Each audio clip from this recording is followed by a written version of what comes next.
6 decades ago, this country fell into civil war. At the time, the U.S. government did not acknowledge America's role. It was a secret war. For years, the American people did not know. During 1962 in Laos, the Communist Pathet Lao Party from Northern Laos and North Vietnam wanted to take control of the rural Lao government in Laos. Due to a contradiction between the Pathet Lao Party and the rural Lao government, the United States maneuvered the Hmong into the war against the Pathet Lao Party. Documents were marked by the CIA agents in the Hmong, for it had guaranteed the conveyance of arms and ammunition to the Hmong. The Hmong saw this as a way to receive better conditions and a better lifestyle. Hmong families died numerously, and as they were fighting in the war with the assistance of Americans, they had goals of achieving their own kingdom that was promised by the Americans, but instead were provided independence and safety in America. In 1893, Laos became a French protectorate until 1945. The Hmong lived in the mountains and frequently fought with the French in Laos shortly after their arrival in the 1920s.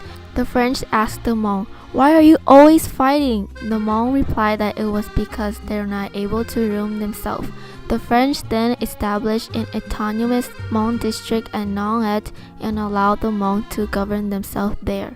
In 1947, the Royal Lao government became the ruling authority with Sisawang Wong as king and Prince Suvarnabhuma as prime minister. The Royal Lao government consisted the first Hmong, Dumbi Lifong, who became the deputy minister for telecommunications. The 1953 Franco-Lao Treaty gave full independence to Laos. In the following years, the three groups led by the three princes contended for power. The neutralists under Prince Suvarnabhuma, the right-wing party under Prince Buam, and the left wing under Prince Suparnuvong with future Prime Minister Khesan Phongvihanh. Prince Suparnuvong took his guerrilla forces to Ho Chi Minh, a Vietnamese communist leader in northern Vietnam, where Suparnuvong's forces amalgamated with the Viet Minh. Suparnuvong's forces, the Pathet Lao, who obtained support from North Vietnam, had the objectives to assume control over the Royal Lao government. In order to keep Laos's neutrality during the Cold War, the Geneva Conference of 1954 demanded that no other foreign country could station troops in Laos.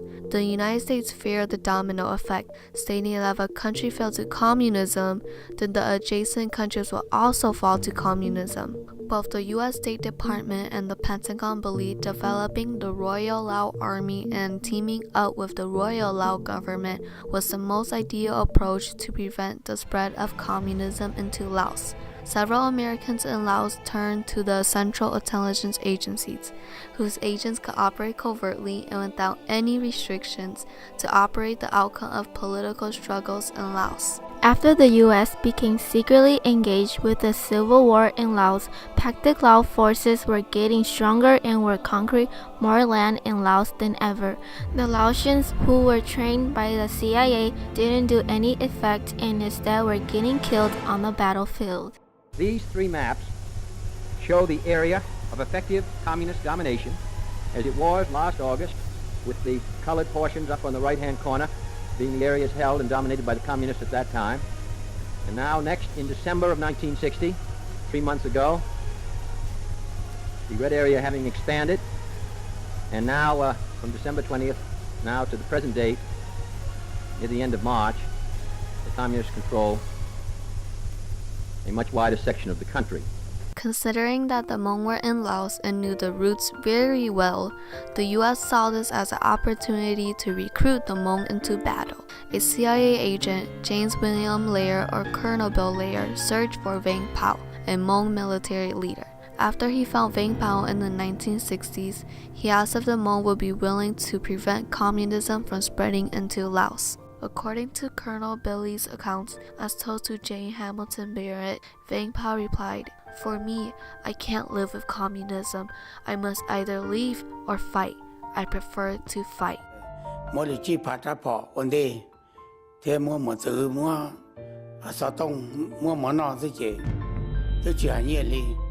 After their discussion, Lair approached Vang Pao and the Hmong with a written agreement from the American government pledging that America will shield and rescue the Hmong. Vang Pao's aides, who were at the meeting with Vang Pao, said that Lair had told them, "If the Hmong people lose, we will find a new place where we can help the Hmong people."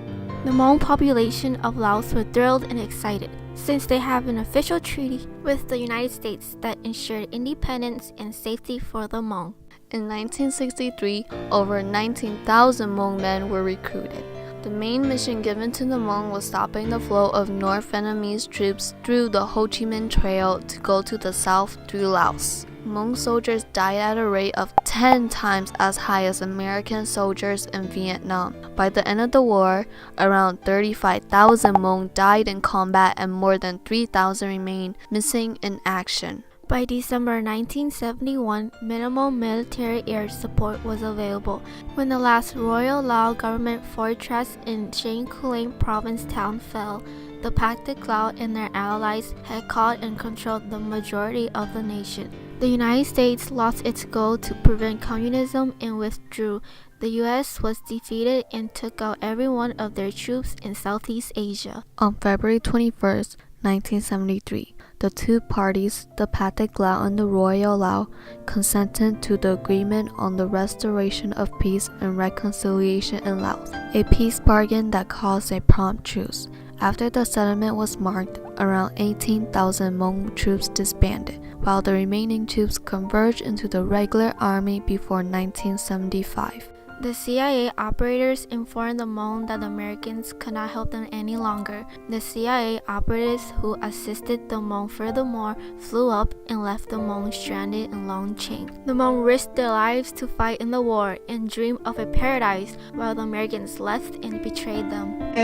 Chính vì tên Yee Moua lấy như plan đi ở vô plan để yêu tin在我路东西电地知道来để chúng tôi luôn nhung tua có chúng tôi tuần ta có cái lý nó tôi cũng chỉ na.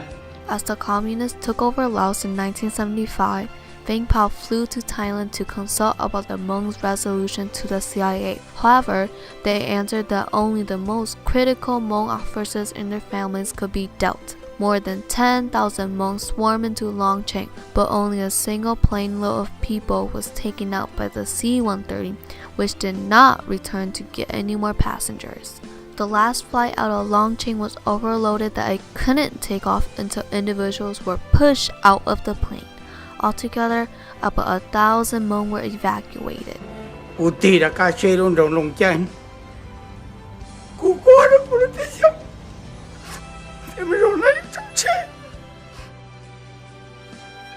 The North Vietnamese went after the Hmong wholesale and slaughtered, raped their women.